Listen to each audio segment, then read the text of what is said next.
Paul Harrell, weekdays from 4 to 6. Learn more at paulharrell.com. Hey, folks, welcome to the program on this Johnny Cash Friday. For the first time, I believe, we have Miss Iris Stevens is with us. Iris is the Northeast Arkansas Tea Party coordinator. Iris, welcome to the Paul Harrell program. Thank you very much, Paul. I'm really glad that you could be here with us, and I appreciate it. I know you have been an activist for limited government for a really, really long time.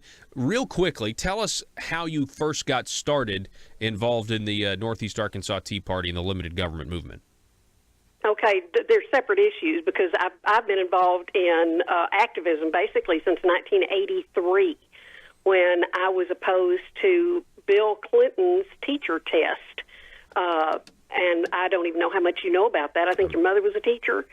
But that probably began my lifelong career in being opposed to governmental overreach. But I took over the Tea Party about, 3 or 4 years ago when the gentleman who was leading it left, moved back to Wisconsin, and I just couldn't see something that we'd worked so hard for dissolving. So I took the coordinatorship for it. Our Tea Party here began in 2009, just like the National Tea Party movement began. And at that time, we had about 1,000 people show up on the courthouse lawn. Yes. Here in Jonesboro, and it was remarkable. You know, you remember you spoke there. Yeah, I do. I just started my radio program, so. Exactly, and it was a wonderful meeting, you know, and I got to share some experiences with overreach of government here as a landowner. We have a small farm in Poinsett County. And that's how, you know, my involvement with the Tea Party began, and it has grown. And I thought it was really funny listening to your show a while ago when you were talking about Senator Cooper's comments about the Tea Party extremists. And I thought, and he's going, Paul is going to have a Tea Party extremist on his next hour. That's exactly right. And, you know, it's amazing. I mean, we scheduled you to come on this program a couple of days ago, and I know I talked to you earlier in the week, but we nailed down the date today. And, you know, this email that John Cooper has sent came into my possession this morning. Listen, this is encouraging. The amount of people that sent this email to me is very encouraging. Because it just shows you that there are people that read this email and disagree with John Cooper, and they know where to go with it. And I probably had about as many people call me about it as did you when they saw those comments about the Tea Party, because they know us. Yes, that's exactly right. And so, hey, Joe, go ahead. Can you throw the email, Senator Cooper's email, back up on the screen for our online viewers? And, yeah, this is incredible that he is accusing the Craighead County Republican Committee of basically kowtowing to Tea Party extremists and that it's not going to happen anymore. I find it interesting, and Iris, I'd love to get your thoughts on this. Jan Morgan was supposed to speak, and she got uninvited. And there's a lot of, there's different stories for why. But the fact is she got uninvited, and I think it's undeniable that there was pressure placed from the top. Granted, what we know about Mississippi County, it only bolsters the claims that, hey, the governor didn't want Jan Morgan to speak there.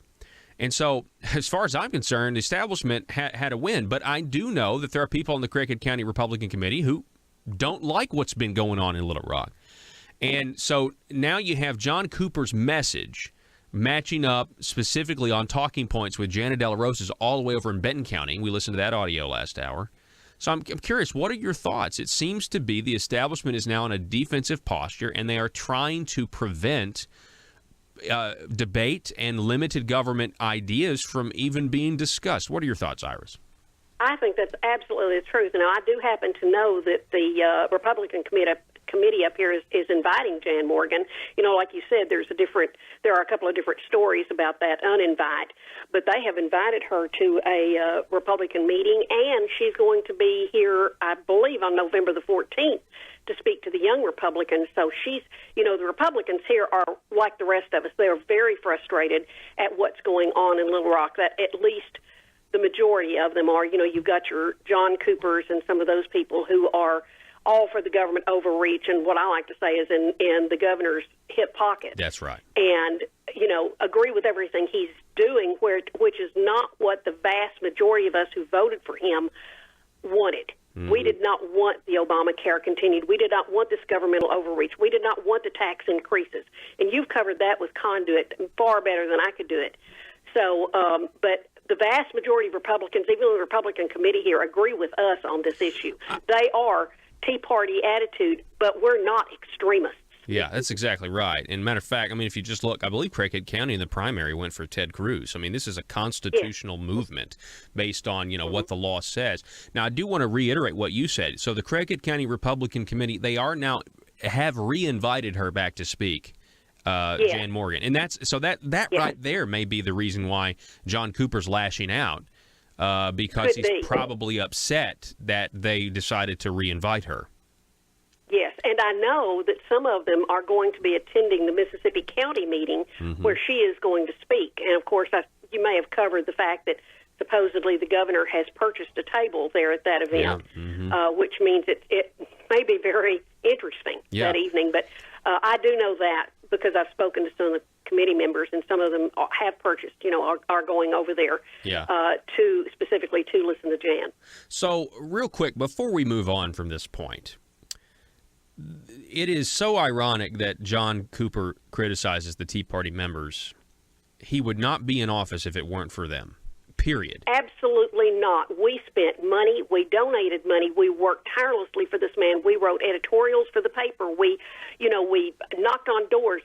The Tea Party essentially helped him get into office.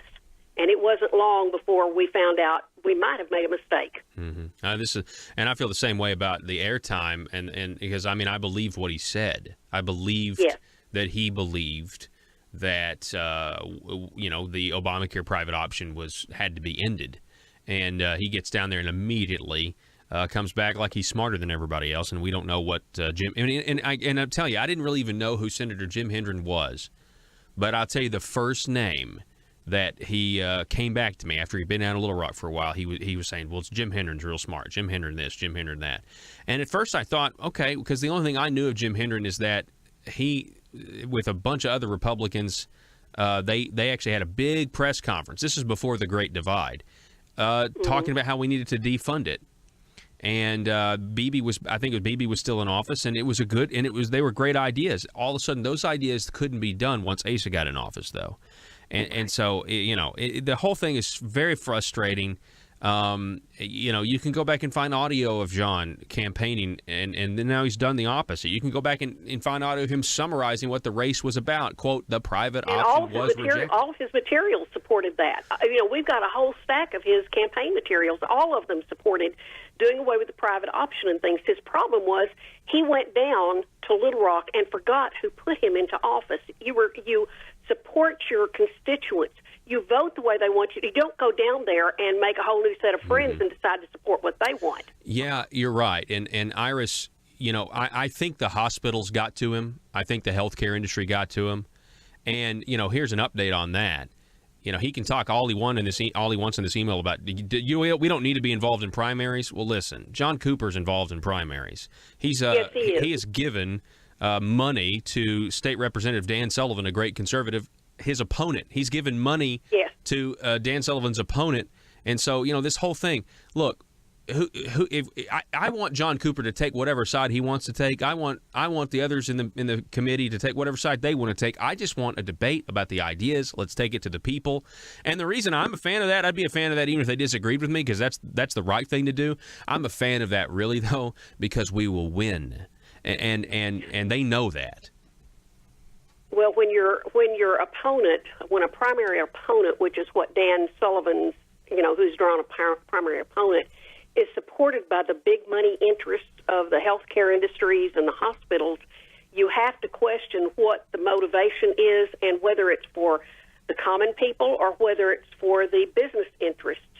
And I think Dan has done an excellent job. He rated number one of representative legislators in Conduit's scorecard because he went down there and he did not forget who put him in office. He voted the way, obviously his conscience, but, his conscience reflected the ways that we wanted him to vote too. And so he goes down there and he gets the top score of all of the representatives, 100 of them. Mm-hmm. You just can't get any better than that for representation because he didn't represent this interest versus that interest versus another interest. He voted what was right and he voted what his constituents wanted him to vote. How is this primary opponent, who may be a perfectly nice man, we probably will invite him to one of the tea parties. Yeah, I've tried to get him on the program. Everybody. I can't. I don't have his number. I've called his office. He's a doctor, which, right. And I've tried to get him on. I can't get any response, So, I mean, anyway. Exactly. But my point is when it's well known that you are represented and you're being funded by this group, of medical interest and things, because you've got a governor in office who wants to ramrod and has ramrodded this program, the Arkansas version of Obamacare through, then you have to ask yourself which is the representative who would do most for the common person. Yeah, that's a great point.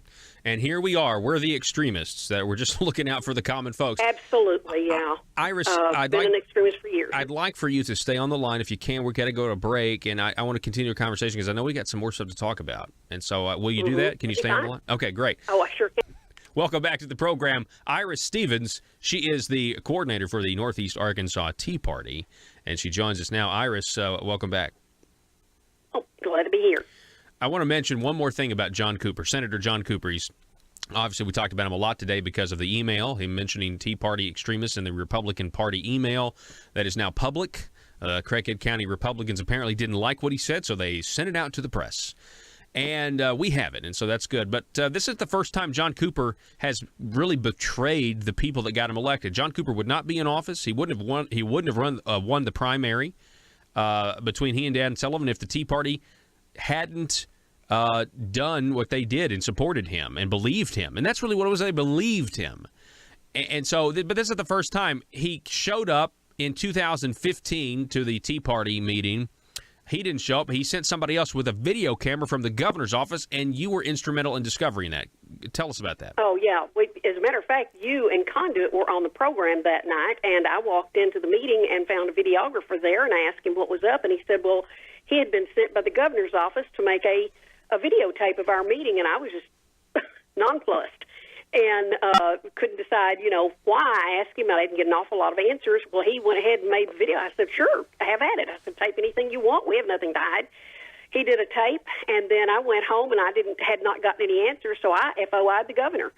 Tried to call, and they didn't have any answers for me, so I FOI'd the governor to find out exactly why the governor would be sending someone up to videotape us, as us at the Tea Party and Conduit and Paul Harrell, and eventually chased it down to the fact that Senator Hendren, Jim Hendren, and John Cooper had cooked this up themselves, and I challenged John about it and had a talk with him, and he was very, very angry. It was a very intense conversation. Mm-hmm. I also talked to Jim Hendren, and the first thing he did was apologize. He said, kind of like, well, it sounded like a good idea at the time. And well, good for him. That's essentially what he said. I thought it was hysterical.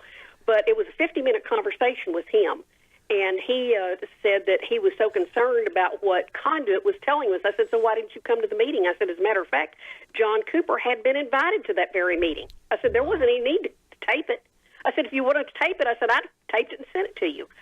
So, the conversation was interesting with him. He felt aggrieved. He couldn't understand why so many people were so upset at him for what he and the governor were doing under the Obamacare and the Arkansas Works and those issues. Well, because he'd been a good conservative all his life. Yeah, well, and I hope they know now. I mean, look at the results that we have. And look Absolutely. at he told us he was in the program if we just followed him. I mean, that's essentially what he conveyed. That's what he told conservatives. We have the audio. And, it's just like, come on, you've got to understand what side of the aisle you're on. And how many, they were ending the program, and how many are on it now? 300,000? 300,000. 330 is as high as 330, I mean, exactly. It's really sad. It truly is. And we have knocked people off who actually were extremely disabled, made it harder for them to put people who were able-bodied, without children, on the program. We took money from one person to give it to another person, and took money from people who probably should have had it, because they really needed it more. Yeah. Iris, you're right. We're going to be back with more with Iris Stevens, the coordinator for the Northeast Arkansas Tea Party. And, of course, the news today, Senator John Cooper fired off an email to the Republican Party committee in Craighead County with talking points about Tea Party extremists and taking over the committee. And Jan Morgan is now going back to the Craighead County. She's been invited back, which is good. That's probably the reason we have this development. You also have audio we covered last hour from Benton County on Tuesday night, where Senator Bart Hester attacked Conduit, then handed out their information to everybody, which was hilarious. And then Janet De La Rosa as well. Talking points match up.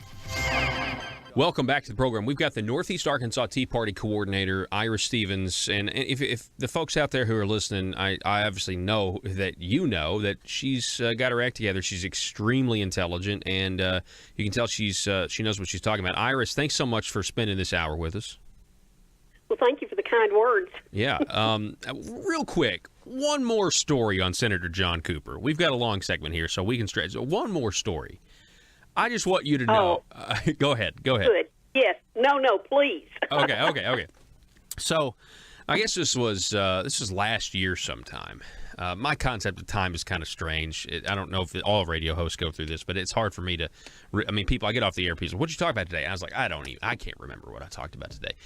But then I'll be able to remember the next day. But anyway, so John Cooper, I decided to text him one day. I don't know what it was he had done, but I just had it. And I just said, I really think it's odd that you're such a supporter of the private option and Senator Scott Flippo isn't. And yet, after you won, you went over and campaigned against the establishment, John Burris and the establishment, and you threw your lot in with Scott Flippo. Scott Flippo wins. He remains consistent. And yet, then Asa wins, and all of a sudden, John Cooper is now against and fighting against the policies that Scott. And I just thought that was so ironic, and I just wanted to point it out to him because to me, I just don't see how he can say that he's done right by the people based on that record, based on that history. And if you look at Senator Scott Flippo, here's what a guy actually looks like that keeps his word to the people and actually believes what he campaigns on. And so Senator John Cooper, he texts back to me about how I have a scorched earth policy, how nobody takes me seriously, and this other stuff. And so I text back to him, and I just like, well, I haven't changed, and that's what I can't. I haven't changed. I'm the same radio host that was having you on my program, talking to the grassroots via the airwaves when I was just on one station here in Jonesboro. I'm the same guy that I was advocating for the same limited government policies I'm the same guy, and you're the one who's different. You're the one who's changed. And anyway, that's my story. But that's how they view us, Iris. They view us as scorched earth people that don't want to leave anything standing. And honestly, that's not how I would describe myself. But I can actually think of way more positives when we're talking about government with that being attributed to me than I can negatives. Iris, go ahead. Well, that's the problem with the scorched earth theory is that's what happens when the government gets involved. When the government takes, every nickel out of your pocket to support unsustainable programs like, the Arkansas Works / Obamacare in Arkansas. That's the scorched earth. It's not us because we support a limited government that allows more people to keep more money in their pockets to do more locally. I have always believed that the best power systems are those that are the most local because they are the most subject to the people that, they affect. And to have a legislator that goes down to Little Rock and immediately forgets who sent him there and what they support is really sad. It just really irritates me, and that's what's happened. And that's why I think what was interesting about his sending this email out, he didn't send it to all of the people, the Republicans. He sent it, I think, he targeted it to some of us in the Tea Party, like Debbie and me, and a few other people, because he's angry at those people who attend Tea Party meetings that are also part of the Republican committee. Yeah. Those are the people he's angry at. Mm-hmm. And he also copied Bart Hester and Jim Hendren on this email. Make sure his friends could see how good he was doing, how well he was doing, and telling us what he thought.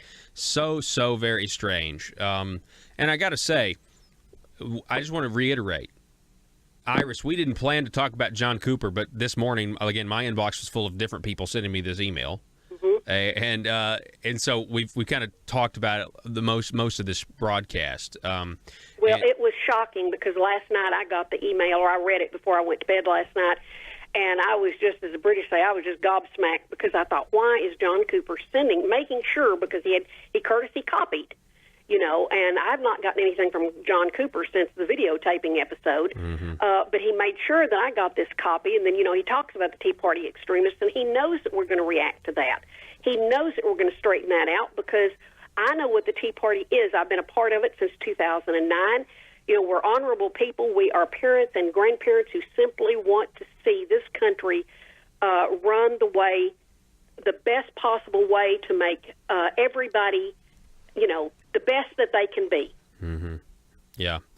Yeah, and I also see... And if that's extremist we are. Yeah, and, there in Bart and Bart Hester, the email address here for Bart is not his government account. Neither the Jim Hendren email is not his government. That's why I haven't actually put the email up, because I haven't had time to redact some of this stuff. I don't want to put their personal email up. Right. There's a few of them that go to the government emails. But, it's just sad that we're... But to me, it tells me that we are winning, because he can act like that, the county committee's kowtowed to the Tea Party interest for a while. It is only now that the Craighead County Committee, and I want to congratulate them for reinviting Jan Morgan to come, and what Mississippi County's doing. Now Randolph County is going to be hosting Jan Morgan. I understand Washington County, Pope County, I think I heard, is going to do the same thing. This is big time stuff, and they're on the defense. And it doesn't have to do with the messenger, so to speak. It just has to do with the contents of that message getting out to more people. And, because the truth is, if these county committees, they're the movers and the shakers, they're the door knockers, they're the grassroots activists, as well as the Tea Party. If the information gets to them and they decide to go tell all their friends, hey, Ace is no good this primary, we got to try to get somebody else in there, it's going to be a real race at that point.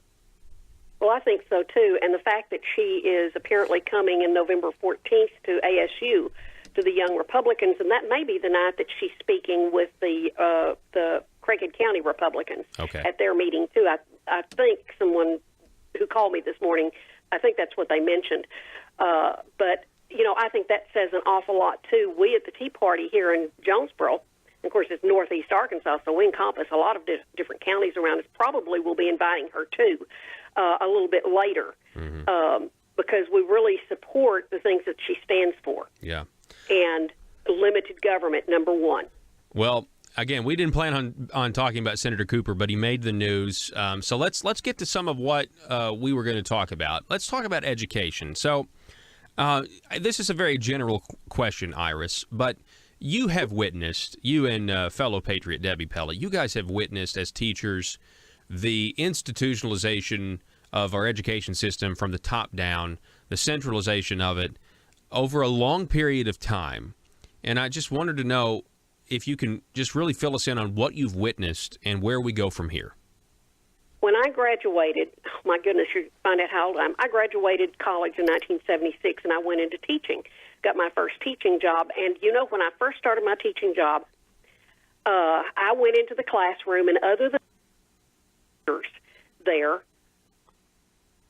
working with the other teachers there to develop a curriculum and to make sure that curriculum was logical and consistent, we did not hear from Little Rock. I barely knew what went on in Little Rock, and of course that was my fault. I should have known. But in 1983, decided that because teachers were paid less in Arkansas than in any other state except Mississippi, they would give us a raise, but then they decided we had to take a test to justify the raise, a teacher test, and that was under Bill Clinton. And a lot of the teachers were insulted because the colleges and universities capitulated to the state and said, yes, we didn't actually send out good teachers. We'll make them take this test, and that will prove that, what we did was correct. And from that time on, they began implementing the programs that essentially took over everything in education and knocked, at this point, I had a school board member tell me not terribly long ago that he said, we have no power whatsoever. The state controls education in this state. Little Rock does. And they took over what we taught, when we taught it, how we tested it, everything. There was no originality or very little. You have to fight for it. And I taught for 31 years in the public system and another 3 or 4 in one of the community colleges. So I have seen it. Debbie and I saw it, from the very beginning. She and I both began when teachers were the ones who decided what was taught in the classroom with the local system.